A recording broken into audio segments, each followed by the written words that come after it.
জামালপুরে প্রথম ধাপে সদর উপজেলা নির্বাচনে ইভিএমএ পদ্ধতিতে ছোটখাটো ঘটনার মধ্যে দিয়ে নির্বাচন সমাপ্ত হয়েছে। জামালপুর সদর উপজেলা ১৬৯টি কেন্দ্রে ভোট গ্রহণ অনুষ্ঠিত হয়। জেলা নির্বাচন কর্মকর্তা ও জেলা রিটার্নিং অফিসার মো সোনিয়াজ্জামান তালুকদার বলেন, জামালপুর সদর উপজেলা নির্বাচনটি অবাধ, সুষ্ঠু, নিরপেক্ষ নির্বাচন করার লক্ষ্যে পর্যাপ্ত নিরাপত্তা ব্যবস্থা গ্রহণ করা হয়েছে।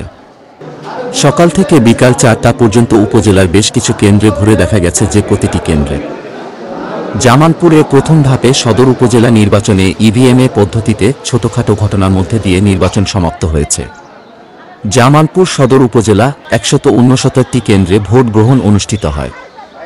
জেলা নির্বাচন কর্মকর্তা ও জেলা রিটার্নিং অফিসার মো সোনিয়াজ্জামান তালুকদার বলেন, জামালপুর সদর উপজেলা নির্বাচনটি অবাধ, সুষ্ঠু, নিরপেক্ষ নির্বাচন করার লক্ষ্যে পর্যাপ্ত নিরাপত্তা ব্যবস্থা গ্রহণ করা হয়েছে।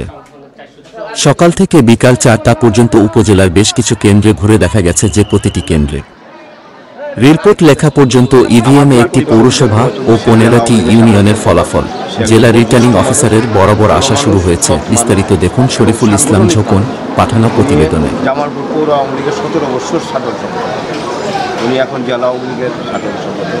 আমরা আশাবাদী যে আমাদের প্রার্থী বা অভিযোগ প্রচণ্ড বিপুল তার পরিচিতিটা বেশি।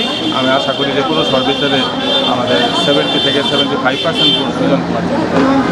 সেটা হচ্ছে যে আসলে লোক সমাগম হবো, ওদের খারাপ। সবচেয়ে বড় কথা হলো এখন মনে করেন যে ৯টা বাজে নাই, ৯টার পরে থেকে মনে করেন উৎসব মুখের পরিবেশে লাইন বাই লাইন বুঝবেন